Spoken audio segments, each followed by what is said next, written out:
Welcome, everybody, to the Fantasy Football Journeymen podcast.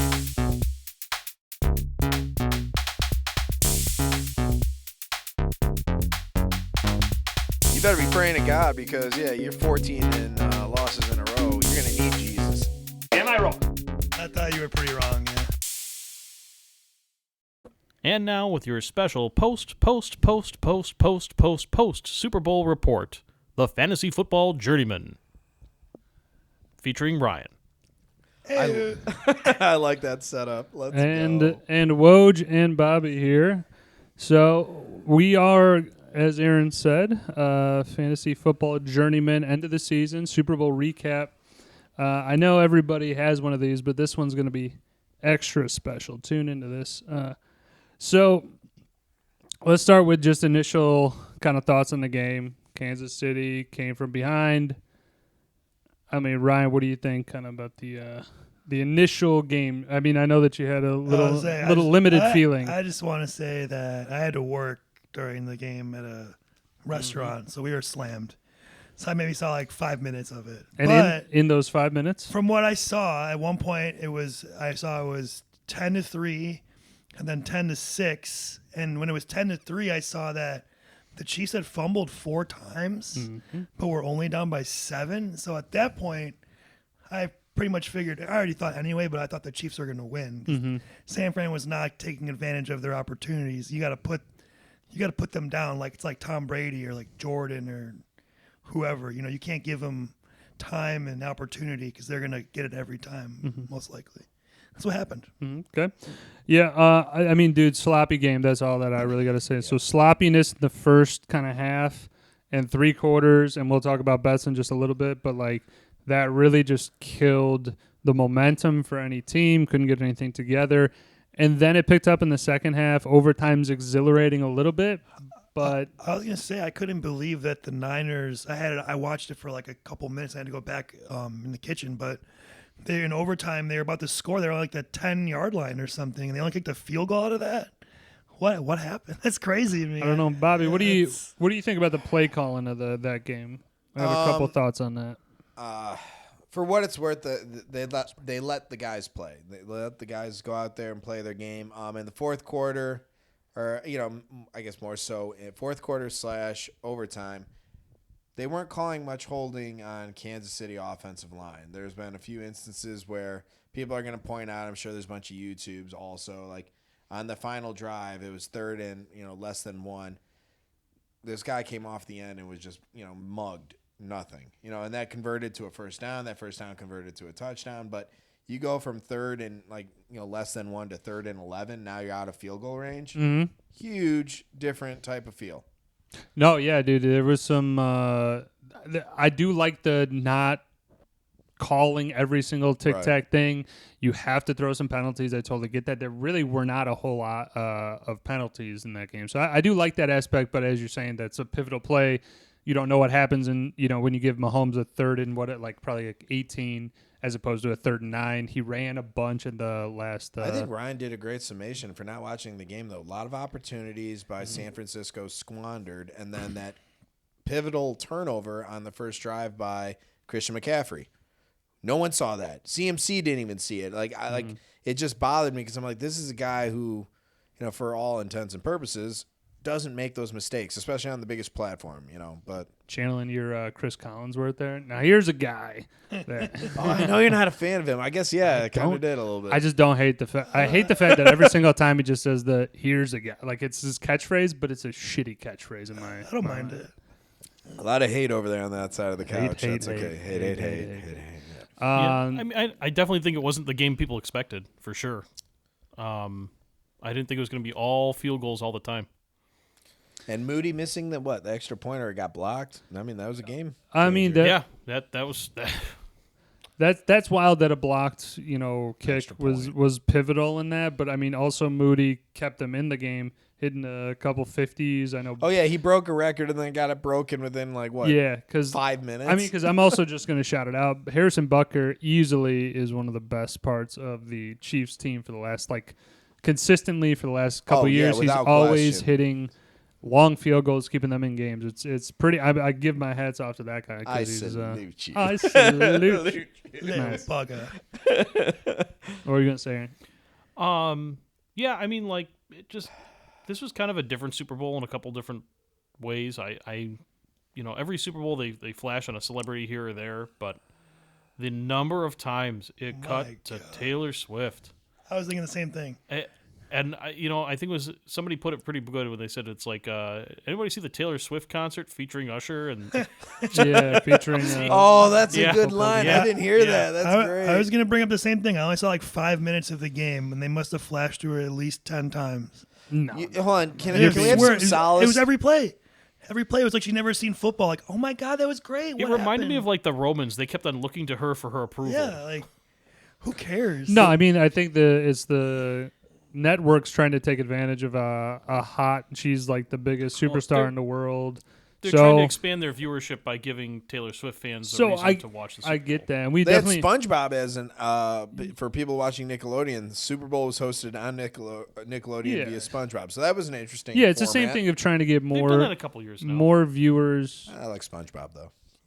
Definitely within only the last like couple that they've done it, but they're just trying to get more viewers. I get it as a business thing, but like as you're saying, Ryan, it is annoying. Like I would rather much focus on the football aspect of it. Give me some more.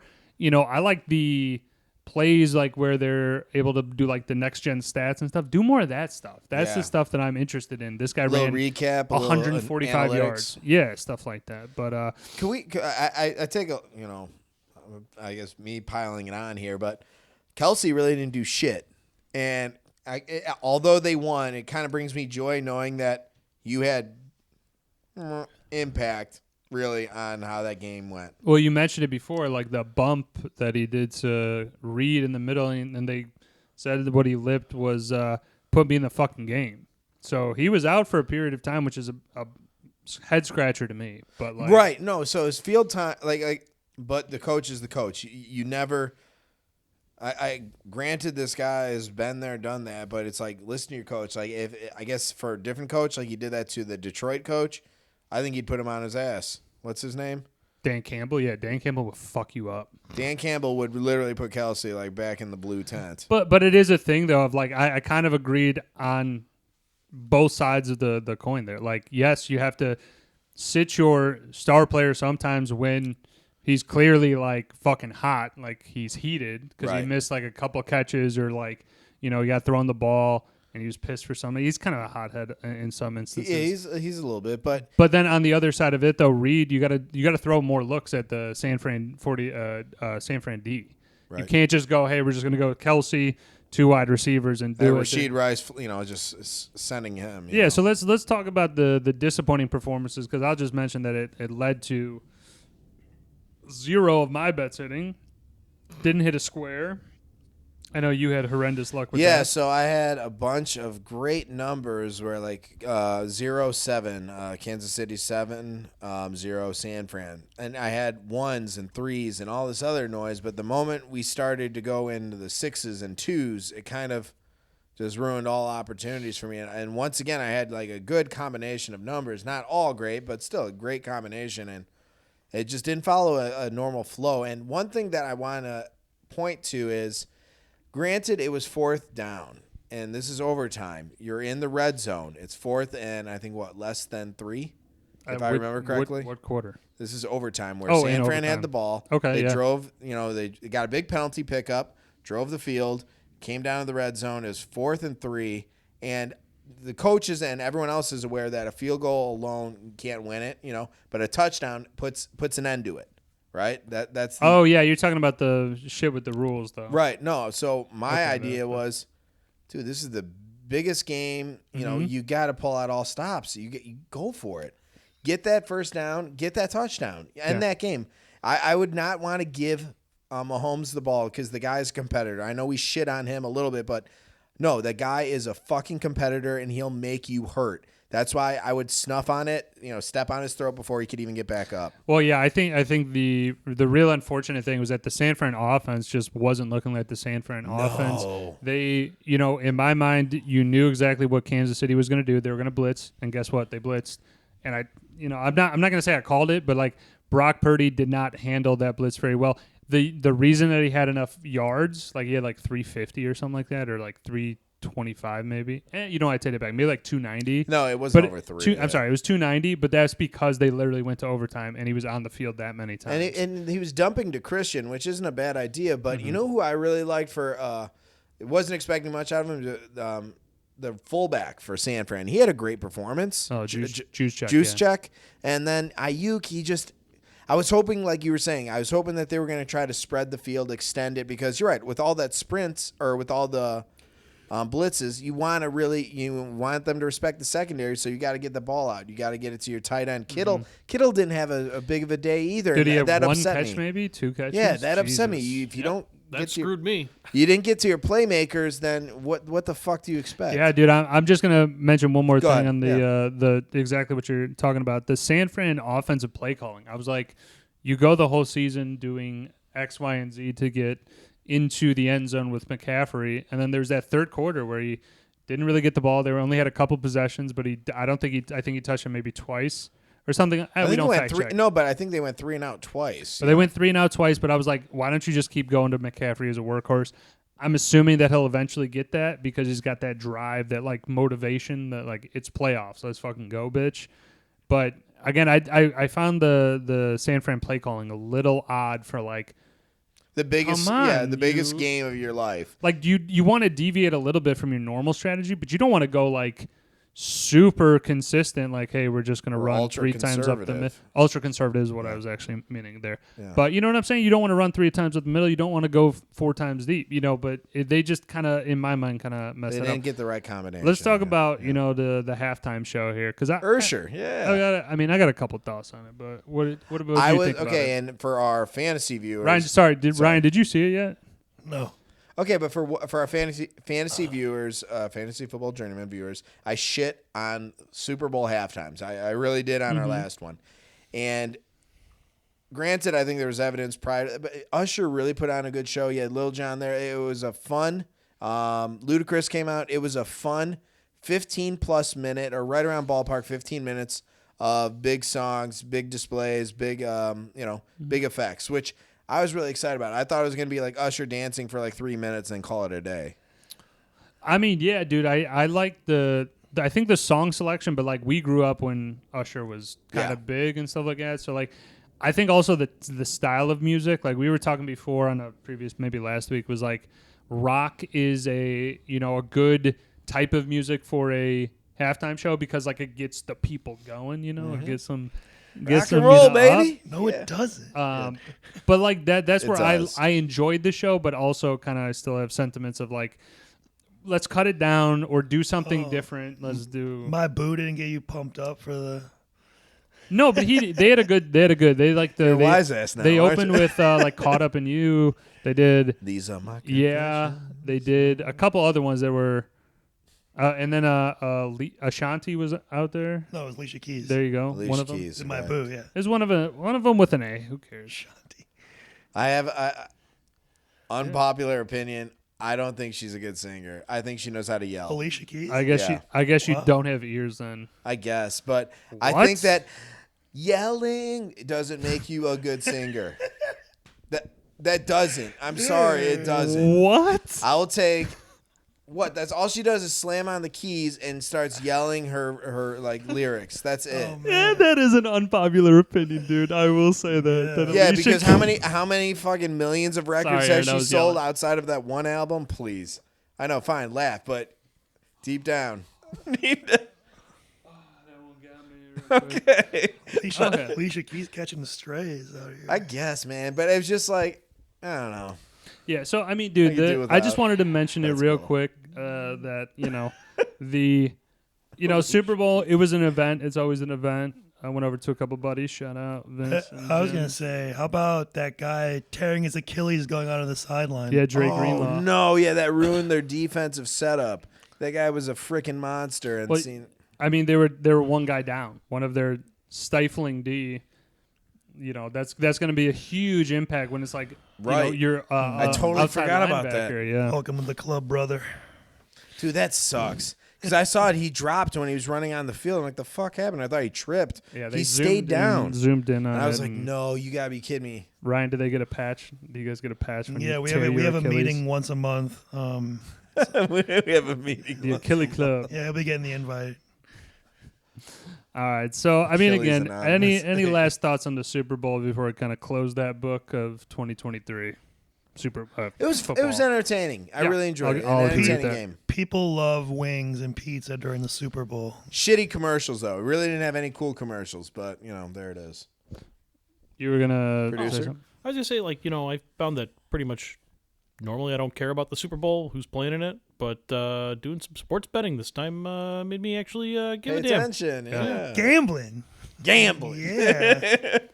But yeah, no, Aaron, you said it to me before, and I'm absolutely in agreement with you. Is that the betting does make it a little bit more interesting, a little bit more Yeah. cheese in the pot. It's like Homer Simpson said. It's like the sprinkles on the ice cream or whatever. Bears cut Eddie Jackson, son of They a did. bitch. Wow. Yeah, and Cody Whitehair. That's not surprising. I knew. Yeah, I know. Why is that? Because They're running too Grow much your hair money. back. they said that it was happening, but I was like, I just don't want to have They're a not worth- weak safety. They're not worth the money. I mean, Eddie Jackson could have a resurgence. I But- like very Got- hopeful we thinking. Got Brisker. Just got to get the other guy now. But that's the problem, is that you still have one half of a safety. If okay, one quick thought on the Bears. But if you have a rookie or some guy who's whatever, because I highly doubt they're going to go out and sign a huge safety free agent, Well, I'm going at that guy. Can I say that the Bears, especially the last 3 to 5 years, have been drafting defense great, especially in the later rounds, safeties, cornerbacks, etc. Jalen Johnson, Brisker. They got that other cornerback. I don't know what his name is. Bears secondary Tyreek though Stevenson. is respectable. Yeah, I'm sure they'll be able to fill the need for a cheaper amount. Agreed. I like Eddie as much as I like Eddie Jackson. His time has passed. You know The what? sun man, is setting. I I get just it. wanted to see you. Same with Whitehair. I wanted to see Whitehair. I could have given I can see two that. shits about, but I guess wanted to see them try and get him back for a lower deal, keep the defense intact in terms of just guys who have played together. Like again, Eddie Jackson wasn't making big impact plays. I just look at him as he's a solid safety, and you let we got it. We got I it. would hope. I would hope that them not signing him means they're going to re-sign Jalen Johnson and give him the money he should get. or See, whatever. yeah, there is going to be a push-pull here. All right, we'll see what transpires there. But like I said, we'll close the book on the football season. Fantasy football has been great to 1/3 of these people on the couch, but definitely some I won the championship in one league. Did you? this year. Or no, I'm sorry. I lost the championship. This year, I made the ship though, so I'll take it. I was gonna say if you won the championship, you would have had some bling to put on the table. forgot, Dude, no. could you guys imagine if one year we all won in a different league? That would be pretty incredible. God damn, that'd be cool. All right. Hopefully that comes up here, but let's switch gears a little bit. I do want to end with we did a little bit of game selecting throughout the year. So we made some Analysis. choices. This is the one time we do fact check. So I went through all the episodes. That's a lot. All right. Yeah, well, this is also the thing that's kind of odd is that we definitely dropped off in selecting games. Like Yeah, we throughout kind of we petered out. So a we little bit. stopped doing the full slate. We would just do the Thursday night ones that we were kind of watching here. Sure. So in third place, I will mention honorable mention Aaron. You had 9-8 record of correct games Hey, picked you're over 500. because mainly you only picked when we were covering the Bears or Thursday night games. Yeah. The third place is going to be me with 49 and 40. You got second place Barbarino, 54 and 35, and then Ryan, 60 and 29. Hey, there he is. That is the regular season That's champ. a good number there, I kid. just start gambling. Yeah. See, I will say that the I didn't include the postseason ones because we probably added like another 2 or 3 more. Yeah, we didn't right. really do too well in our postseason I shit the bed in brackets. mine. Well, you had I think Cleveland, right? Going. I had Cleveland Yeah. going the distance. Yeah, who would have thought? Yeah, so I think Ryan would have taken. You got a couple Yeah, you more would've. W's in the I was bag. and after the initial round, I was like, Chiefs are winning the thing. I think after they won that first. Right, you were pretty solid on the Chiefs. Yeah. So let's touch on some golf real quick here. Got a couple of topics Oh yeah, here. I want to introduce a new segment called our Mulligan moment. Essentially a story where if you can turn back time, like the song. Got a real Alicia Keys over here. Hey, I didn't yell it. Okay. But you guys, you've done something regrettable or something that you could just, I got if you could just whoop and come back. I want to hear a quick story from each one of you guys about your Mulligan moment. Okay, I have one myself. Yeah. Brian, you need some time?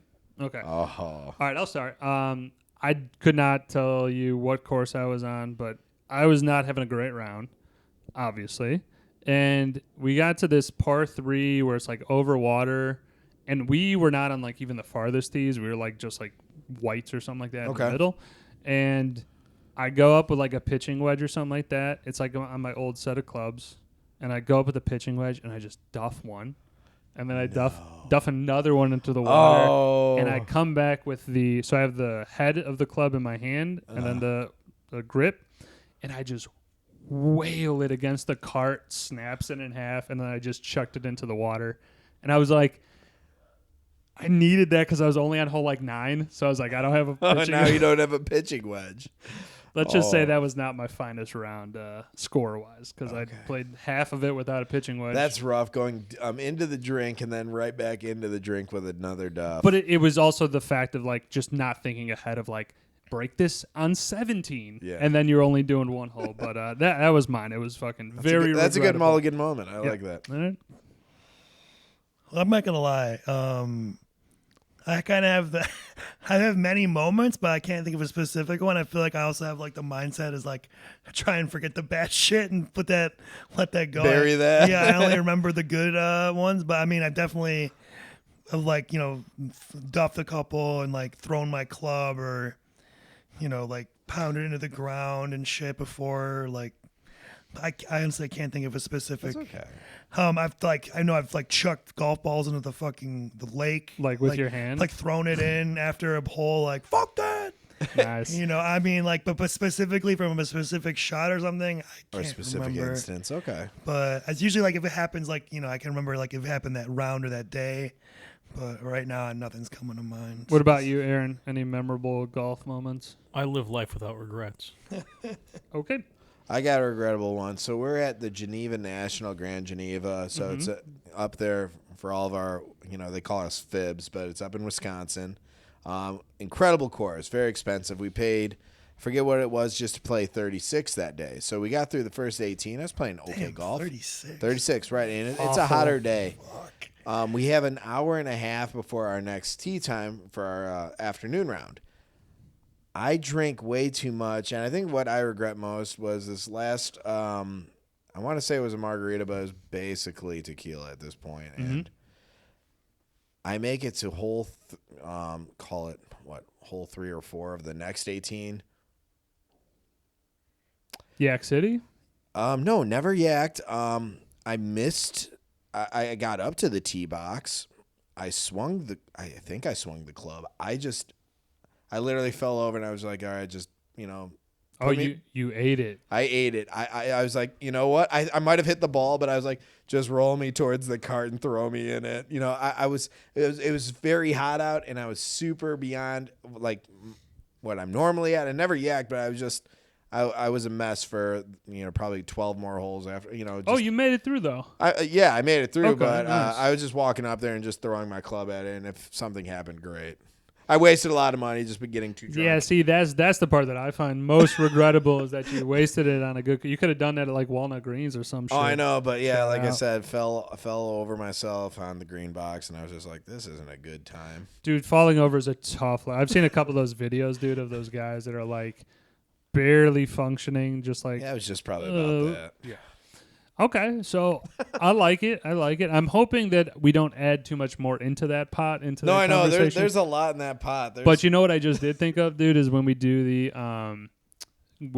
annual golf trip, we're gonna have some stories from that. We I think already have stories that we probably can't even tell on the internet. But we gotta pepper them in. We'll pepper them in. Oh my god, yeah, that'd be for like Patreon users. That Yeah, I can't. We gotta think of a think of a Patreon. specific. We have to start a Patreon. Yeah, we don't have enough subscribers. Ryan, to you just make seem it like work. you haven't lived enough crazy golf. Well, no, like I mean, like I said, Miniature I feel golf, like for me maybe? too. It's just like anything, even golf or like baseball, whatever, basketball. Like you fuck up, I just try and forget about it. And, You have short-term memory. I get it, but Like, I'm just saying there's some yeah. fun stories with. like I know I've done it. I know I've fucking thrown the club and fucking done it. I've never I thrown my can't- clubs. I've I've never broken my clubs. I've done Mo both. just played with me for a long time. I never turned my aggression towards the equipment. I always I try not to. Which is smart. I Very try smart. not to. no, but I'll talk shit about myself the entire round. Oh yeah, you're a big fucking pussy. You're gonna miss this putt, and I will.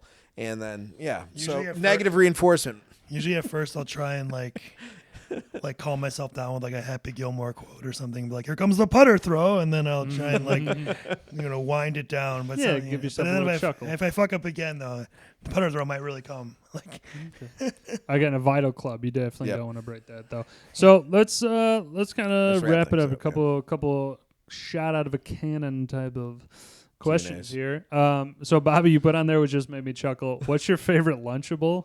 Like style of it? Or Oh hell yeah, type of dude! it? Growing up, Lunchables, like if you brought that into lunch, you were already revered as like high status. You knew what Yeah, was you- up. Yeah, I'm just gonna go with the OG, the ham and cheese, man. Okay, That tried one- and true. That one's solid. Tried and true. you can't go wrong with a pizza Lunchable. And I may say there's two kinds of pizza Lunchables. There's your basic one. Yes. No, there is. Go Actually, ahead. there's three kinds. There's your basic one with like the flat cracker, the white cheese, and the sauce. Then there's the upgrade with the white and the yellow cheese and the cracker. and then there's the like pepperoni. and the pepperoni. And then there's the other one with like the soft like flatbread that came out when I was like in junior high, which came with a can of pop and like a dessert or something. And that was all of the above. So Fantastic. you know what I will shout out the pudding was fucking great. Yeah, I was gonna Sorry. say, no, that's cool. One more thing. Move you gotta do when you get the pizza Lunchable. Don't use all the sauce. You save a little bit of it, and then you get goldfish with it. Dip the goldfish in the sauce, cheddar goldfish. This guy's living in year 3000 while It's we're just so still good. sitting here. I will have to try that. That's Like, an you and I had incredible very idea. different Lunchable experiences. Yeah, what'd you And then you have? have to bring your own goldfish. It doesn't come with it. No, but agreed with the pizza. Pizza Lunchable is my favorite. Sorry, and I'll be quick on it. You had the little dessert. I liked it with the one with the pepperoni. So you had the white cheese, the Oh, are you cheddar. talking about the dessert pizza one too? No, Oh, no, dude, just- I I'm talking about- remember the dessert. I don't. one. No, not the dessert. The regular. That one but was fucking good. That one is just like fudge on a pizza. Yeah. Though. But okay, so you guys are both going pizza. What about you, Aaron? The pizza one was good until I tried it again later, and I went, Oh. "Oh my god!" So The taco it's one gonna be sucked. the ham cracker one. ham and and cheese, cheese. ham and Sure. cheese. Yeah. Cracker. They also had a good like a breadstick one I remember that I liked. It was not as good, but it was okay. And then I used to get the nacho one too sometimes. I With, couldn't do the nacho. with that the one salsa just- and the cheddar. I think that one was the worst one. Thank you. honestly. Yeah. Unsubscribe. And then they But, used to have like Tostitos used to make their own version of it. My mom used to get them for my lunch. All right. Yeah, I definitely will say that like Lunchables kind of had a shelf life for me of like once I was past a certain age, I was like, Lunchable or like I could do anything else. Like as like a 17-year-old, I could be Okay, like, cool. all right, I can make Shout out of the can real anything quick else. for everyone here. Hostess Cupcake or those what are those brownies that Hostess- had Cosmic brownies. the cosmic brownies or the Hostess Cupcakes? Like the ding dong? No, cupcakes. No, the he's ones saying with cupcake. The one with the little white. Yeah, he's saying ding dongs. Those aren't ding dongs. No. No, I'm saying on the ding-dongs. top. Hold on, it's a I know cupcake. exactly what you're talking about. That- Cupcake has the fudge on the top with icing. Yeah, it's got the circle The icing. ding dong that you're talking about is Is fully a roll. dipped in chocolate, and it's a brown like a inside whipped cream, and then it was No. a hard casing. I'm telling you, look I up think ding. you're thinking of a ho-ho. No, dude. Okay, I'm talking about a Hostess Ding-dongs Cupcake versus the Are Astro. the hard casing, brownies. I think the whipped cream inside. Oh my Cupcake God. Hostess has the Cupcake is fudge called the on ding top. dong. Right. The No, Hostess it's not. It's not. There's two separate incorrect. products. No. Hostess Cupcake is a Hostess Cupcake. A ding dong is a ho ho that got flattened. Basically, it's like a hockey puck. Yeah, that's the Yes. ding dong, isn't it? That's cupcakes. Ding dong. Oh wait, I've been calling it the wrong thing all this time. Oh my God, freshman. As it turns out, Ryan is the ding dong. All right, so okay, Hostess Cupcake Well, or the Astro brownies. Your Honor, I plead ignorance. I did not know. I plead the fifth. Shit, man. See, I always called I it. just blew your mind there, didn't I? You know what? It's probably like my parents called it that, and so I just always called it that. Okay. And no one ever corrected me, and then I'm an idiot. Now here we are. Could be. Thank you. I love No, it. know. In, All right. in that specific battle, I'm gonna go with the cupcake. Okay. Okay, so the cupcake or the cosmic brownie. I will go with the cosmic brownie. I'm going. It's a close one for me, but Cupcake barely edges it out. They had a good cream filling. Now, so. see if you went in the same family. If you went Hostess Cupcake or Ho Ho, I'm a Ho Ho guy for life. Oh, For sure. Crush those ho-hos. Dude, I can't buy them anymore because I'll eat Eat the a whole box. they're so good though. They are Any so time of the good. day. How about Any a- time of the day. How about a GD Twinkie? Anybody go for one of those? I love you know me a what? Twinkie. Twinkie's got a special place in my heart, but to me that was one thing of like, it makes me feel bad after. Los Submarinos. Yeah, you What the know. hell is that from? Yeah, he's doing Zombieland. Yeah. Okay. The other one I could always crush is the powdered sugar donuts. Oh yeah, those those are good, mini those are ones good. or the regular? little The donuts. little donuts. Yeah, I mean, those that bag is gone. gone. Yep. You guys all hate on snowballs, which I don't understand. I don't Not the hate taste. Is that the coconut? Yeah, It's the coconut consistency. one. It's the consistency. Oh, whatever. Phenomenal dessert. I don't hate it completely as other people really give hate on it. It's just not. It's last option. I take that back. Hostess makes a bunch of shit. Sponsor us, please. Yeah, Um, that'd be great. But Who are they going to sponsor? They went out of business 6 Someone years else ago and they bought came them back. sponsor us somehow from the grave. But yeah, dude, the Hostess just in the hierarchy. Snowball that's comes love way for you. down. Okay. I don't know if you know this, but for a while there was a Hostess resale shop where they sold all of the stuff that had kind of expired, and you can go there and just clean up. Oh, I know exactly what you're Yeah. talking about. It was on like Long gone. It was on Barrington Road. I remember yeah, Barry. growing up, the little Hostess store my day used to that was the best. Oh, dude, I definitely remember all yeah. the things in there. That was the place. Yeah. Yeah, they were all expired. Oh, really? Yeah. Whatever. They didn't were matter. big Even or back in the day? They were barely expired. well. Yeah. Like they I was too young to know or care. You'd go there and everything was on the sale day. Like it was the last Sarah day Lee. to buy it. Is that called a Sarah Lee store? I Is worked that at a it? Sarah Lee thrift store, actually. Was it Mentioned thrift store? I'm thinking of Yeah. a food store. It was. and- It was a food thrift store. Oh, food. We sold things that were like either imperfect, or slightly damaged, like maybe not enough Interesting. sprinkles or cinnamon, but it was fine to eat. Or like we would get like bread that would be expiring soon, but we'd sell for super cheap, like $1. Gotcha. Well, Yeah. that is very interesting. You learn something new every day. First job. But Bobby, hit me with your first job real quick. What you had? My first job. First job. Oh, ever. lifeguard. Lifeguard. What age? I want to say 14, 15. Aaron, first job. That would be at Lou Belnani's, the pizzeria. Okay. I was a ref. I was 17 also. Oh, I did reffing too, but I like not a full time. Like I guess lifeguard was more of a like more hours, like a real job where I did reffing earlier on in life, just as an umpire or whatnot, every once in a while. No, I got you. Yeah, I started as a ref though, but you know what? We're shedding the layers back of the onion. And every one single day. last question for us because we're last on one the, to end on. Yeah, Here and we then so Lunchables, we're going nostalgia back to our 90s, back to the early 2000s. Favorite drink that no longer exists. Yeah. Oh, I got it. Go for it. That Mondo drink. Yes, The Mondo, the Mondos. strawberry or cherry, whatever it was, the pink red. I know You exactly. twist it off. It was kind of like the Kool-Aid thing, but it was its own thing. Yep. It was so yes. delicious. It was Unbelievable. amazing. Add that to any lunch. and Every it- time after like we had a softball game or something, that was like the drink to go to. right. Okay. That's a good one. Mine. What do you- oh, yeah, Go ahead. Go.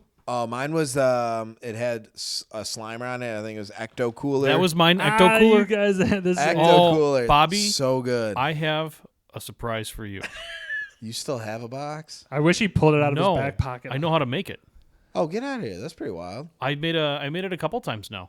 All right, recipe. We'll put it on our website. Is that the one that like High C made or what was Yeah, that? it was High C Ecto Cooler. They made it for about I don't know forever, and then they're just like, nah, we're yeah, done. they just stopped. What was the flavor?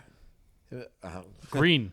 Green? Yeah, right. Yeah. All It right, wasn't sour apple. You'll make it one time and then we'll try Yeah, it here. Put it in the You'll- description or put it in a comment. I'd love to know what's in it. Oh, it's very Well, easy. Like, he's gonna there's tell different you ways of if making it, but I Yeah, mean, we'll keep it a secret. you don't have to keep it. No, it's fine. So I don't know if these are actually discontinued, but the little barrels of juice.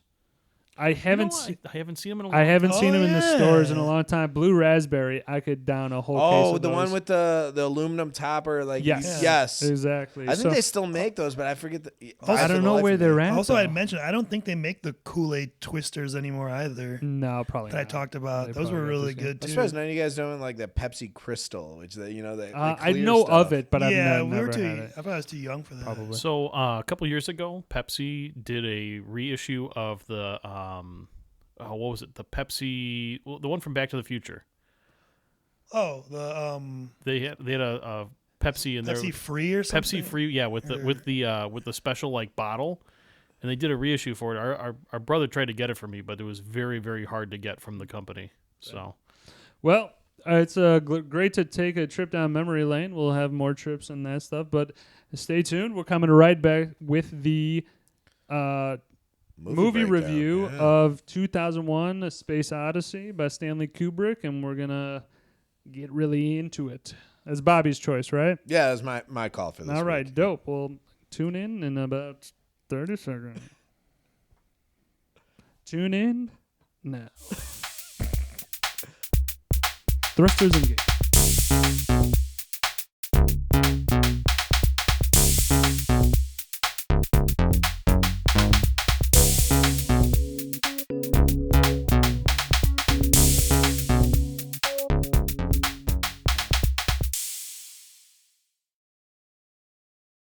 the year is 1968. The future is bright, and a movie is made that will very much affect the future in ways that they could not possibly have imagined. Whether it be parodying, not parroting, but parodying in future movies, or providing the basis for a framework of which to achieve our future greatness in the state of America. Boy, I hate this already. Sorry. Sorry, run it by. Run again. The year is 1963, and a pioneering vision. What is it, 68? 68. Ryan's look, he looked like I just shot his dog. That's not right. Headlights. All right, we're leaving all this in. The year is 1968. A pioneering vision comes from director Stanley Kubrick in 2001: A Space Odyssey, a movie that will set the tone for future endeavors and technology advances and really paint a picture of what the people of 1968 felt that the future would look with the moon landing just a year away. And now, Fantasy Football Journeymen Podcast presents 2001: A Space Odyssey. Oh my God! There Put a you dime go. on it. That Nice was job. incredible. Great intro. Hey, 3 or 4 takes, I can make anything sound good. Oh no, that was well said. Yeah. Today we're reviewing 2001: A Space Odyssey, Stanley Kubrick, 1968. This was a Bobby choice. It was a Bobby choice, exactly. One thing I wanted to kind of preface before you guys even saw it was keep in mind it's 1968. The special effects, the camera work, the cinematography. Those are some of the underlying elements we're going to be discussing shortly. But right out of the gate, I want to just discuss what you thought about the kind of overall theme of, I guess for me, it's like what is to come, foreshadowing, or, I guess creation, science. There's a lot of different, things you could take from it. What are your thoughts and, on just kind of the overall theme of it?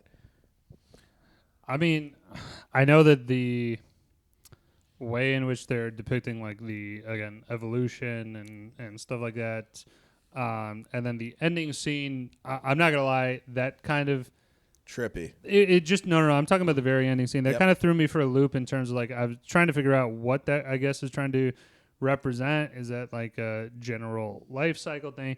I think that part of it allows you to kind of interpret your own a little bit. But again, in my mind, I don't look kind of at that stuff in the movies. Like I know it's like a theme, but like I really just picked up more on like this movie is trying to really capture the audience of just like, hey, you've never seen a movie like this where it depicts space in such a way. And there's Okay, a so lot yeah, of, maybe you know- that just like New Horizon, Yeah, that's more of me. Yeah, you're on the head with that. It's like I thought of it more as like an advancement in technology of trying to illustrate to the people of 1968, like this is what we could do in the right, future. future Now they're capabilities. off by a smidge, a little bit. What about you? Well, I'm not gonna lie.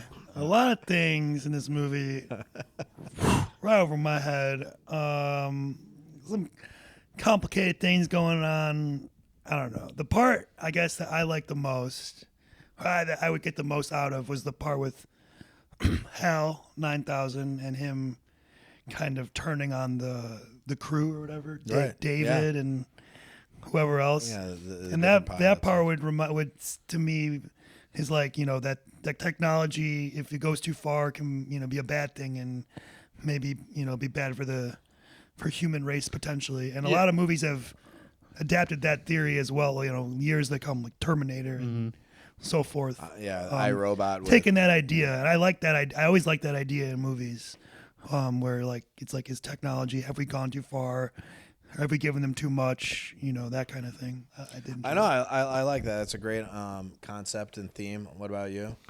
When I watch this and I watch it again, it really feels like there's two different movies kind of going at a time. Okay, that's a different perspective. And I mean, you have the whole opening sequence, and I feel like that's kind of a movie within itself. And then what we kind of have perceived 2001 to be is the movie that picks up with the opening shot of the spaceship going through. Because that's the part that we end up referencing the most. There's a lot of things I really like in this movie. The whole opening sequence, the use of classical music throughout it, which is not only a budget-friendly thought process, but it really is something that does, I guess, an element we've kind of lost in our modern culture, which is exposing people to our history. It opens up with Strauss and also Sprach Zarathustra, and expands through a bunch of other different pieces of music, but you otherwise probably wouldn't have been exposed to that if you hadn't been watching the movie. I think that's an incredible insight into the movie itself. Like, in the development of it, they have, like I said, some of the ominous tones, some of the classical, music pushed into that. But there was a lot of different use of color and even a black screen. Like, I think the starting intro had to be like 5 minutes plus of just black screen. It was like 2 minutes, but yeah, it was a long time of just black screen. I actually ominous music, swear to Christ, I almost thought that my TV was busted. I did too. I was like, why? I hear the sound coming through, but literally no picture. No image. I thought so too. I never saw a movie before. It was an interesting start to the movie. I really like the imagery right out of the gate that they had the sun, the moon, and the earth all within the same frame. Kind of looking on the cusp of just ABC. Okay. But moving forward, I want to kind of explore a little bit about what Ryan was saying. The fact that we push the envelope, technology is a thing that we continue to advance and really make different possibilities, realities.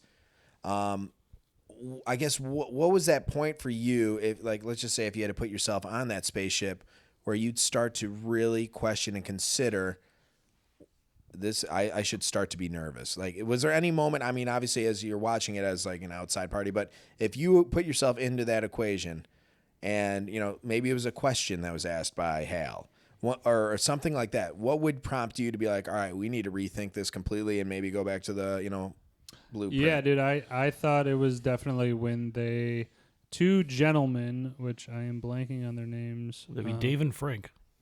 Dave, Dave? Yeah. Dave and Frank. Okay.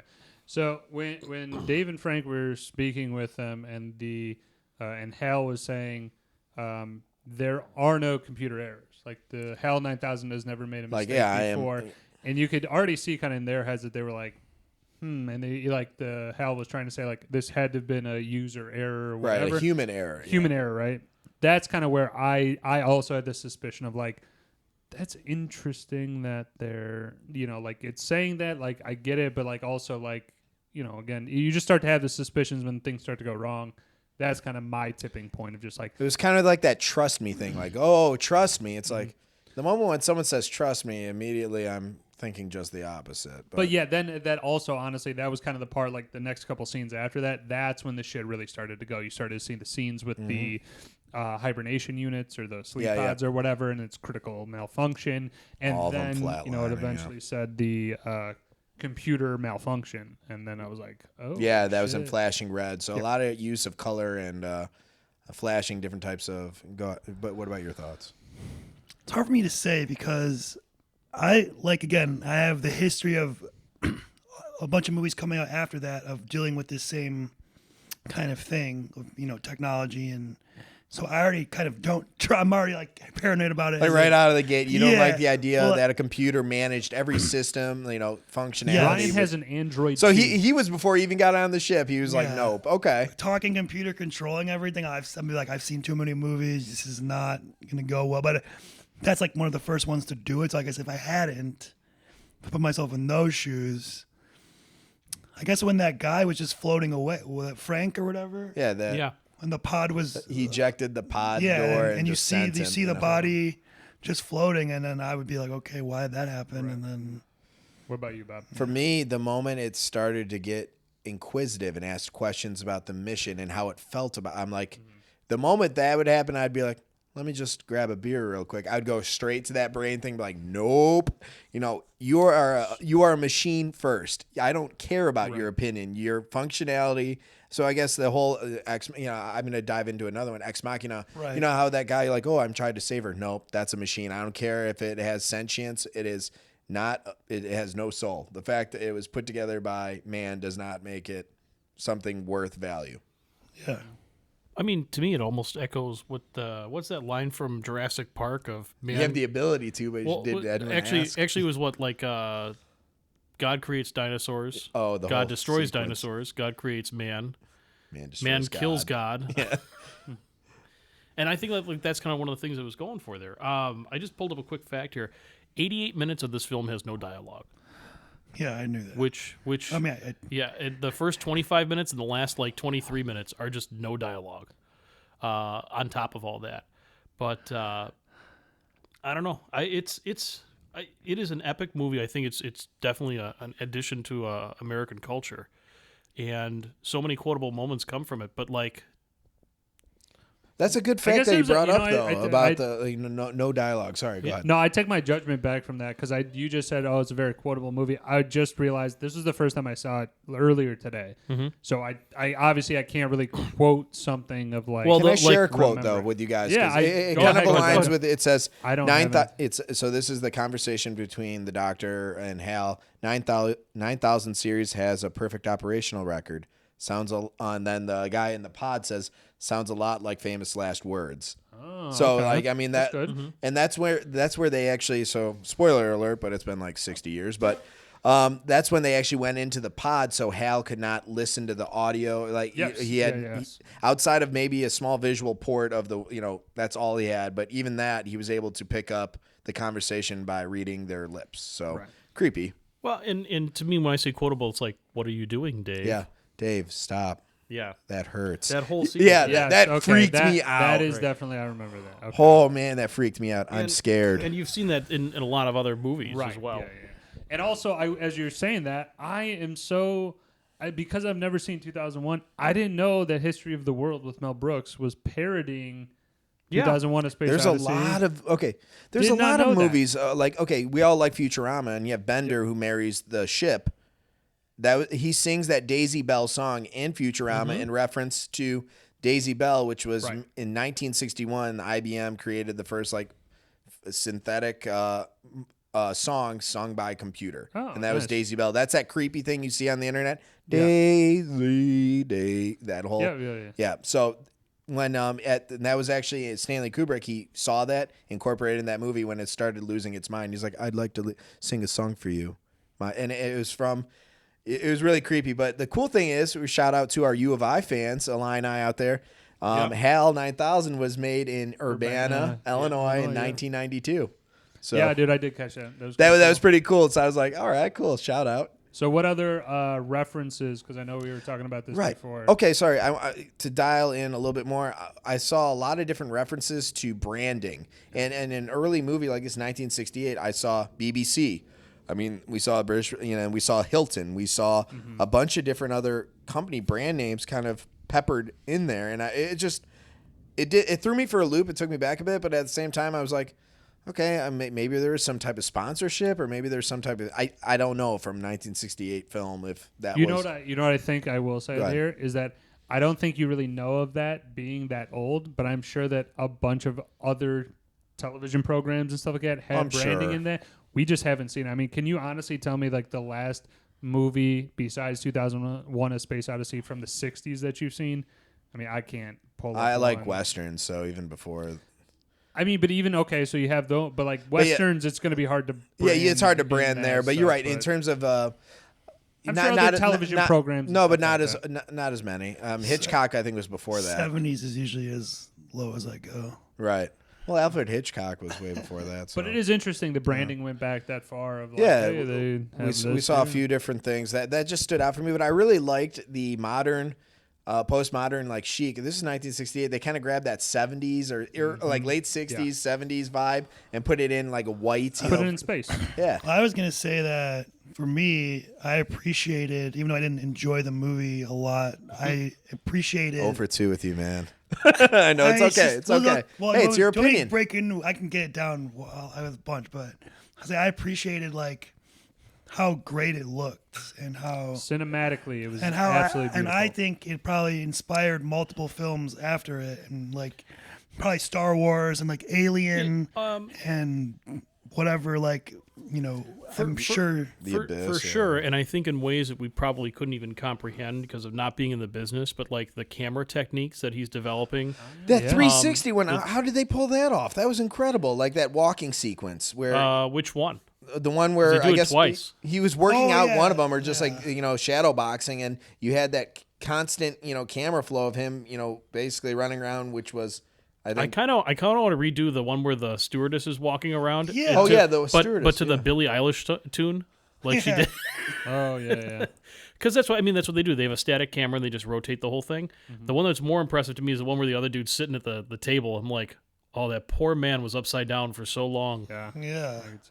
But there's a lot of camera effects and things in there. But this is one of the movies that I think really cool. really underlines the quality of practical effects and the longevity of it. Because Thank even you. now, years later, with the 4K up, remastered version of it, the practical effects It looks real look because it is. great. I mean, those miniatures, the models, all of it, they're really working hard to make it look good. And you lose that with CGI. Exactly. That's why like the old Star Wars and like Alien and stuff like that, like they built the sets, they built you know these things, so it's a real place. Well, I can. So it's always gonna look that way. It's never gonna be like, oh well, it was 2001, the CGI wasn't great, or you know, like, 'cause I don't know. It always feels to me like no, but that's a great point. Practical, you know, You can- effects. you can know, reach out and touch it. tested time tested. Yeah. Yeah. Yeah, I would just say though that the reason though that I think this looks, I'm not gonna say better. I'm gonna just say like as the same as Star Wars and all those kind of 70s, 80s movies and stuff like that, is that this one didn't have a whole lot of quick moving action. I think Star Wars kind of loses it when they add in the blasters or ships moving. You can kind of just tell a little bit more. It's a little tough to get that effect there. But again, when this has a slow moving thing, again, you really do appreciate just the fact that it's like this is a different type of cinema. And I do like the fact that, like, and we'll talk about it in a little bit though, the more trippier scenes obviously is what. Then when you start to get into that movement, you get into like the last couple of scenes of the movie. That's where I really started to appreciate. I'm like, okay, we started very slow through this. We're building a story. We're doing this. All these things are coming together, and then they kind of punched on the accelerator to kind of get to the end. But I don't want to go Right. too much into that right. So, right this so one other thing from like the kind of like the historical film aspect I'll bring up is that this movie did something that started this time period that really kind of carried on, and that's no opening credits, right. which Yeah. I believe at the time they'd get fined. They did. But if you watch a movie back in the day, you'd see all of the opening credits Yeah. would happen, and then the movie would end, and there was nothing, yeah. which has really changed the modern formula for making a film. But kicking in with like that whole like first 6 minutes blank screen, you're like, something's broken. Yeah, I initially thought that too. I'm like, I hear it, but for those who do watch, who haven't seen it, the first 5 minutes, it is literally black screen, but nothing to worry. Yeah. What's the next topic, Bob? I just kind of want to wrap things up a little bit here. So, granted, the ending is very open for interpretation and the use of the monolith, the space-time continuum. We could go on for days, but I was just... What are your thoughts, I suppose, about the, I guess, Dave's, I guess my whole thing was Dave's ability to kind of navigate a really perilous situation and get himself to a point where he can, reboot the ship. I mean, Dave's out there in the ether without a helmet, essentially, and he had to, figure out a way. So I guess let's go through a little bit of a character, struggle. It might not be Dave, but, it could be someone else that you're just like, wow, either he got a bad hand or he really thought this one through. So, I mean, I don't know of any other characters in the movie besides Dave and Frank and Hal. There was other people in the other thing, but it was like 2 seconds of scene. I mean, I feel like at the time, all of the supposition that they put into space travel there, like that's one of the main themes in it, is that here you are a year before you're going on the moon. You're in the midst of the Apollo program. All these things are taking off, and you have all these great advancements in science, but you still don't know anything about what's out there. right. And they're depicting normalized space travel. The opening shot of the first human you see, like he's asleep. It's and like he looks, a commercial and he- liner but- for but, an like airplane. he's laying in there, but he looks dead, and they're like, "Oh God, you can't go into space." But just kind of bringing it all back together is you're trying to guess like, hey, here's the biggest fear: you're going to go in space and suffocate, and here's this guy trying to overcome it by getting from point A to point B. With like, oh God, Okay. there's 2 guys out there. Sorry, can How I you just go make there? a quick mention Yeah. on that shit? What we know about space, right? Wouldn't his That's- head explode? He's dead. Yeah. It doesn't matter. It doesn't. I was thinking that too. Not immediately, I don't think. Do you have like a certain time till the pressurizes, or is He There's- got into the thing, and then he comes over to the door, and he grabs it, and he flips it down. I know TV time, movie time, or whatever. It had to have been 3 seconds. Tell me you didn't hold your breath all the way through that. It's not about holding your breath. Your face would So explode. you're saying the physics of it? He's dead no matter what, Right. even As if he soon hit- as the doors As open- soon as there's decompression, Right. I think you're Okay. right. I think he would That's die. just what I thought when I'm like, again, I can separate my thoughts from the movie of like, obviously like, Okay, so you're taking so more Armageddon of type of shit. yeah. I'm like, you can't do that, but it So, would be great if they could. I do believe at this point we've done enough scientific studies that there is better evidence to support what would happen. I don't believe it's insta-death. And again, I speak of this as not an expert, but based upon kind of what I've seen in movies. Aaron, PhD. Yeah. yeah? But also just the fact that like there is now research based upon it. I think that there is a small amount of time that you might have in that instance. Okay. right, like I know in some movies, like you hold your breath until the pressure. Well, you're fighting 2 different things in this. I think Whatever. if you hold your breath, your lungs would explode Oh, okay, because so there's don't no hold your outward breath. pressure. The second Right, thing yeah, is 'cause you're going you've for- got absolute freezing cold. Yep, that's another. That happens almost So instantaneous. your blood is crystallizing as it happens. But anyway, like I said, at the time, no studies had been really conducted of what was going on Yeah, there. and also I will say that I did actually. I'm gonna give myself a pat on the back though. Is like I definitely did rewind my brain to kind of think of like, okay, this movie came out in 1968. Right. You're not expecting fucking Marvel CGI graphics and stuff like that, or like even like other type of dialogue. And I was able to kind of compartmentalize like, okay, this is made in 68. These are stunning effects, all this stuff. And I appreciated the movie definitely for that aspect. In terms of the kind of question that you were talking about, Bobby, though, was like the kind of ending scene or whatever. I kind of actually thought of it as like it's an idea into the future of specifically like when you get to that point where we're exploring different things, we're going to new, planets and things like that, exploring that type of thing. I think the monolith is definitely like a key of, or not a key, but like a symbol of you don't know what's out there. And when that guy goes through, when Dave right, goes and they have through the multicolored eye the effect. absolute tripping version, which I should have got a couple more brewskis in the system for that one to really enjoy it. But when he goes through that to me, that looks, and then the experience that he goes through is that like it's just like we're not going to be like the most advanced beings out there. That's what's out there, is something that can be a monolith that can transport you to a different dimension and stuff like that. That's what I think it was trying to like kind of express, and that's where I think I'm like, I don't want that. That seems no good. It definitely is a higher level of thinking, right? That you're trying to elicit.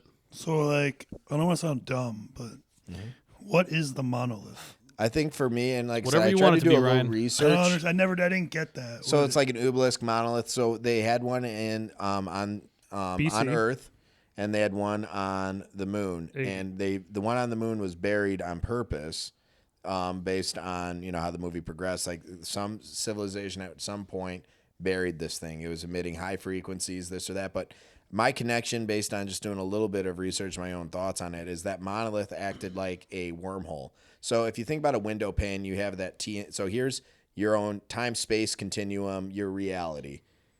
The wood between or the plastic between is just like that. It operates like a wormhole. You could go to different, and call it a three-dimensional, so it's a gateway to other I think it's a dimensions? gateway, but also I think it's a gateway to other dimensions, but a gateway to the beginning, the end, like almost like the creation, Well, yeah, they and illustrate. He you- illustrated that in the end of the movie of seeing him. It's go like from a you're joining the infinite, fetus with, to- exactly. So it's like a rebirth. You're joining the infinite, a new reality, a new, like for me, it just, in all of that, just Okay. Okay. compartmentalized.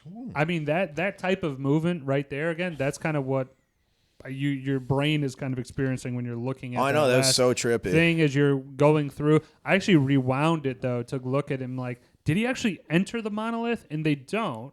I think it was when he touched it, though, right? Or at least I think that's what prompted this. When did he touch the monolith? I don't remember ever I seeing think him touch the monolith. I see One, him. the one, Go ahead, sorry. I feel like he does, or at least I don't know. He comes within a certain proximity of it because the other part that I grabbed from the beginning of the movie is that the monolith was there, kind of pushing the evolution of human forward because it's there, and then all of a sudden these monkeys are like, "Let's beat the ever living grabs the snot out of bone, each he other." can They break- develop tools Yeah. as the monolith is there. So I mean, you didn't see any of the monkeys go away, and they all touched it, right? No, yeah, true. But like in my mind, the view of how I interpreted that scene was that the ship is driving into that monolith in space. It's not the monolith on the ground, on the moon or the Earth, driving into it, and then that puts him into like a hyperspace or like a transportation that he is now again either one with these beings of like. Could I just go back a page here? If Sure, the go. monkeys did touch that thing and got transported over to the monolith thing, they would have absolutely wrecked that place. But I'm also, I mean, I don't know if you guys noticed it, but like obviously there's two different monoliths. There's one that's in the ground that's clearly Right. like, Yeah. it could be 10 feet tall. It could be 100 feet tall down in the ground. The one in space, though, they Is made that it huge? seem Yeah. was, infinitely large compared to like a planet size. So that one, obviously that to me makes it seem like. But I like his idea of this advancement. It's like a muse for the civilization. It'll give you that next, that next thought, that next creative, idea. And I mean, to that point, that's kind of the way that I took it, is that Dave then goes to the next evolution, which I think is underlined when you go into 2010, A Space Odyssey, the sequel, that honestly I think was needed for this movie.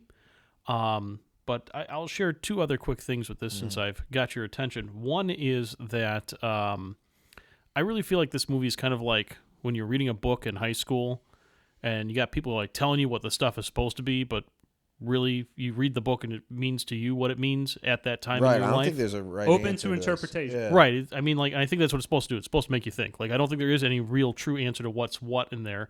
I'm sure that Kubrick had his ideas of it, and I'd love to hear what those are someday. I'm sure it's out there somewhere. But that's one of the things that I took away from the movie. Second thing I put in here is I did look it up on howstuffworks.com. Okay. For if you were in space without a suit, you would lose consciousness because there's no oxygen. This could occur in as little as 15 seconds. Because there's no air pressure to keep your blood and body fluids in a liquid state, the fluids would boil. They displayed this in San Francisco Science Museum, but they said this process could take from 30 seconds to 1 minute, so it was possible for astronaut David Bowman in 2001: A Space Odyssey to survive when he was ejected from the space pod in the airlock without a space helmet. Your tissues would expand because of the boiling fluids. However, they would not explode as depicted in some movies like Total Recall. You would face extreme changes in temperature. Sunlight would be negative 248 degrees Fahrenheit or 120 degrees Celsius. Oh. So okay, so But, so it there's is a small possible. window of Yeah. staying alive, He probably supposedly. been like fucked up though, right? You're saying like, Yeah, I don't know how you turn. He's fucked up. yeah, I don't know how. That's the hard cut you need in that movie. I don't know. Yeah, I guess. So one real quick because we were kind of talking about that. Yeah. Aaron, I don't want to cut you off. No, you're done on that. That was an incredible. So my last breakdown. one little part of this. That Also, his dick would have fallen off. Just throw that out. So the one part of it that maybe I'm just kind of looking into the. Moving on that one. Bobby gave me the eyes. So one little part of it that I am still kind of baffled on is like Hal knows that he is going to shut him down, whatever, right? Well, why didn't he prevent it even further? I mean, like I'm just like again, I see this in other movies. They're like, can you not initiate? Like, is there not an initiate shutdown like protocol for Hal of like, like, hey, it's a fire in my internal hard drive. We need extinguishers or fire. Like, hey, there's a fire here. Like creating an environment which would prevent him from doing so. Right, something like that. And I don't know if I'm just reading like too much of it into the modern movies, or I'm just thinking like, oh, can't you just shut the door and lock it so like he can't get in and. I have a weird interpretation on that. Go ahead, Ryan. No, Ryan. Are you saying? Sorry, Are you saying that? Is there a way for Hal to take over, or for them to shut Hal down? I'm saying for Hal to prevent them from shutting Dave him down. from shutting him down. Turn on the gas, fire extinguishing system, the sprinkler. I mean, system. He should be able to does override them. You're saying he does it though. He vents all the oxygen from the ship. No, I'm saying when he is going into that. Even more protocol to prevent Dave from like getting to that area. If a thing it's called the HAL 9000, you would think that it would have all of the capabilities of like I can lock the That's door. actually a good point. He did access for you to remove get in. all the oxygen from the ship. So I mean, like, I think part of that too is like the failure of imagination. Like, why would you need to have door locks on a space station? Why would you give the computer control door locks of the space station? Why would you need to lock the thing for the computer in the spaceship? I feel like all of I'm crazy. There are manual overrides. All of those seem Right. like reasonable things that you should think of. Well, Definitely I'm have just- locks on a fucking door. Well, in but they space. did. I mean, he locked the doors to the ship. He had to get the thing, put the little army thingy, and turn it. Usually, there's always manual overrides. No, one thing fair that point. no, I'm glad you brought that up. He did remove, like I said, he had his space suit on while he was doing all this. But to your question, why didn't Hal prevent it further? Like, obviously, he probably could have done more security measures to prevent him from getting to that. My whole thing is, even if he did do that, right, and Dave eventually dies just due to exposure or what have you, he's going to be the ship is going to be investigated, researched. He knows there is no end. Maybe he's that logical. If I take him out, it doesn't matter. There is no end where I don't get reprogrammed. Well, I mean, I guess to me, part of it was the whole thing of the computer not being able to come to terms with its own fallacy. Right. And kind of falling into that circular logic that we all end up doing where you're like, Circular reference in Excel. I mean, no, it can't be wrong. It's got to be right. It can't be wrong. They've got to be wrong. Yeah. I'm right. And it's that's a good way to look at it. Exposing the computer being as fallible to the human errors as we are, getting in that like egotistical cycle. The other part that I can't remember in the movie, maybe you guys can, but does Dave put the pod into like a manual override mode too? Because the one that always bothered me, and I didn't even think about it watching it this time around here, is like why Hal didn't just like boop flick him off into space when he's trying to go inside the this emergency hatch. The emergency hatch thing. Or just like pivot it a little bit. Yeah, I think these are turn things the ship, watch him bounce off. That again, I think that are modern. Like again, just the movies that we have been able to see are in, Well, he did it with the pod to kill Frank. I understand it, Aaron. I'm just that was saying, such a cool cinematic scene. I feel like there's a lot of things that we're just kind of trying to like poke holes in it. I'm just like, oh, why don't you just do this? I think it's a very valid point. I just think that there's a couple of different things like that.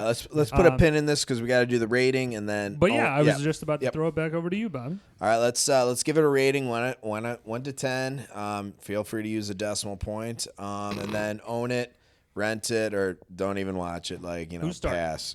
Go ahead, Ryan. I know. I want to hear. I want to hear him. He hates. My overall thoughts. Yes. Okay, I'll start with the good. Fucking, like I said, looked amazing. I think it inspired other movies. For its time, fantastic. Negatives, boring as hell. No dialogue, no characters. I just didn't give a shit about anything or anybody in the movie. To be honest with you. I don't know. All right, what's I your like rating? more movies with like character based or dialogue or something. Okay, yeah, no, it's For me, it's not my thing. But Rating and yeah. I don't know. I think like what did I give your other one like 6.4 or something? I'll give this one like a 6. You don't know, not for my feelings. What do you rate it at? Be honest. 6.2. Is that an honest rating, or do you want to go lower? No, Be honest. I'm giving it more higher because it would look so great and it was so. Okay. it was pretty simple. Okay, it's so kind of- 6.2. All yeah. right. And then you would own it, rent it, or just pass? Pass. Okay, pass. Overrated. Pass it up. Don't even All worry right. about it. Well- Watch like the 20 minutes of it from when the guy gets kicked into space and Hal's So pick it up doing his there. thing, and then that's it. Just Pick it up be there. good. All right, For me. Woj.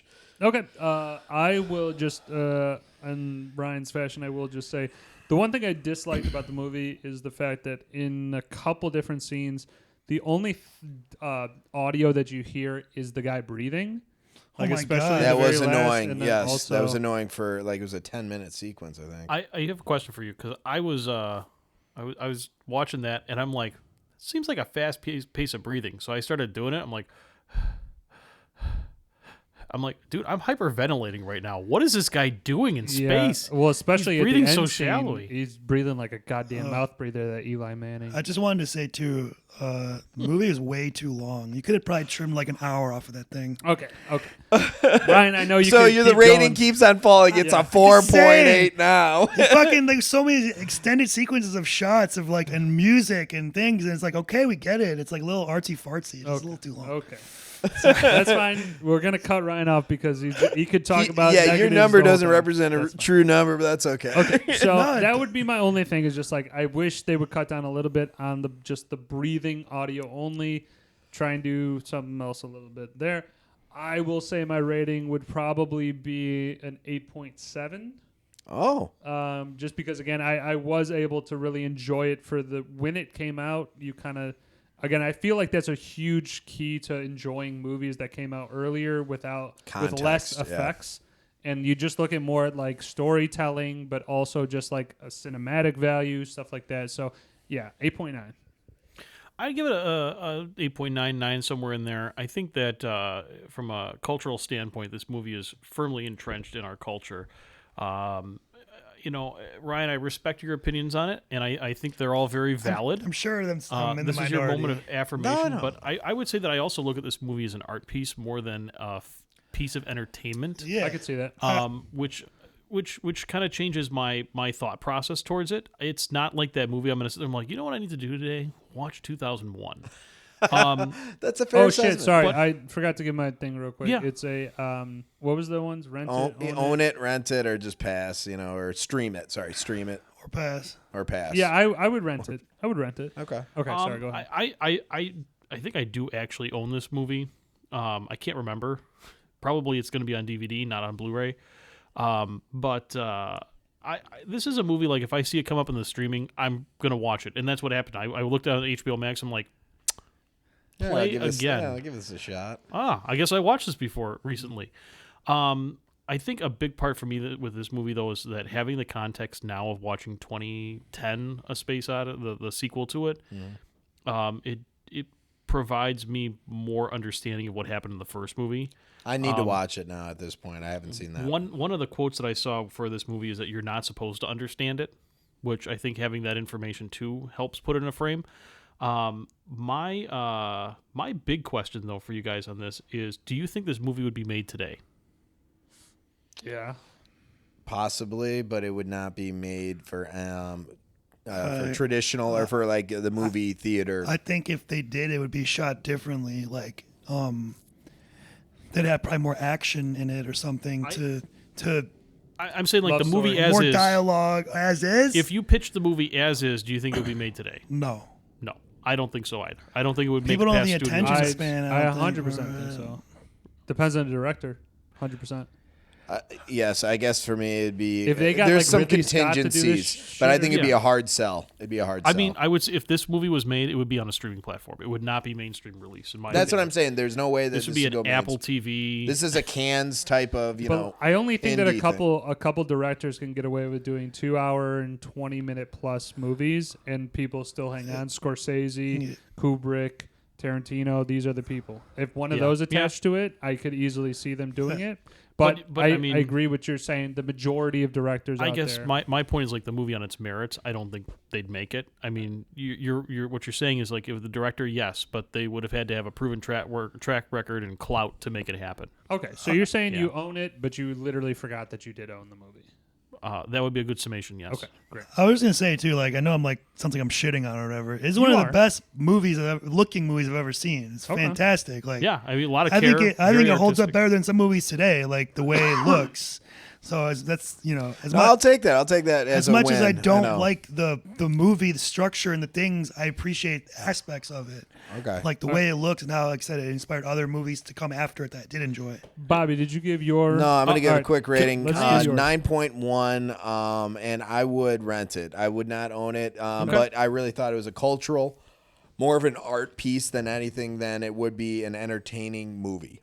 Okay, Aaron, you said you want to. I do have another question. I'm sorry. Hold on, No, it's you gotta keep it. Keep it so, going.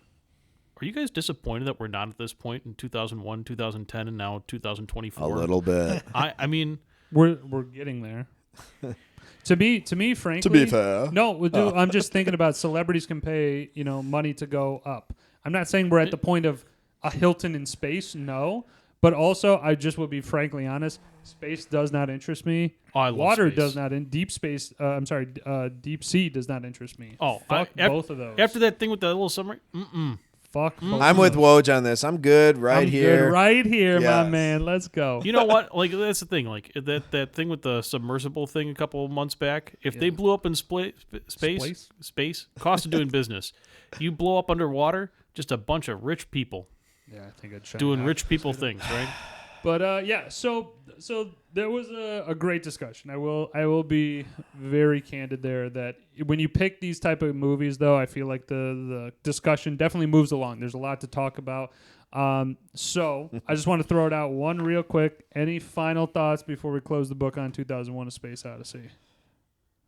I prefer Full Metal Jacket or The Shining if I'm gonna watch a Kubrick With movie. with the right state of mind, this is a really cool movie. I definitely with the like how right you- state of mind. I like how you put that because a couple scenes would have been infinitely better. So, what I will put a bow on this is I'm going to tease the next one.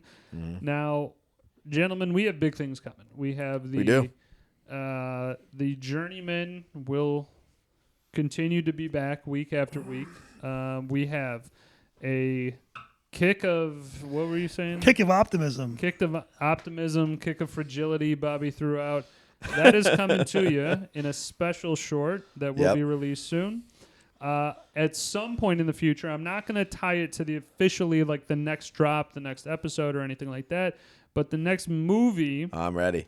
that we will be doing is going to be Reservoir Dogs. All right, let's go. Great by movie. Tarantino. So wait, are we starting the Tarantino theme then? Is that what that means? So no, this is just No, this is simply his pick. I wanted to pick this movie, as one of the good ones. I will say this is definitely one of the because we've only been around once now, right? Right. And We'll then do category those- movies soon. But I'm just saying for the first movie that I selected, Snatch. Snatch. That was one of like my favorite movies. Reservoir Dogs is not definitely my favorite movies ever, but it's definitely up there. So Fucking awesome. it is a good movie though. But like I said, I'm not gonna pinpoint like, hey, next episode we're doing this. But Reservoir Dogs, we might tease it in the next episode too. But I will close it out by saying this was a great episode, gents. I had a ton of fun, and we will talk to y'all next time.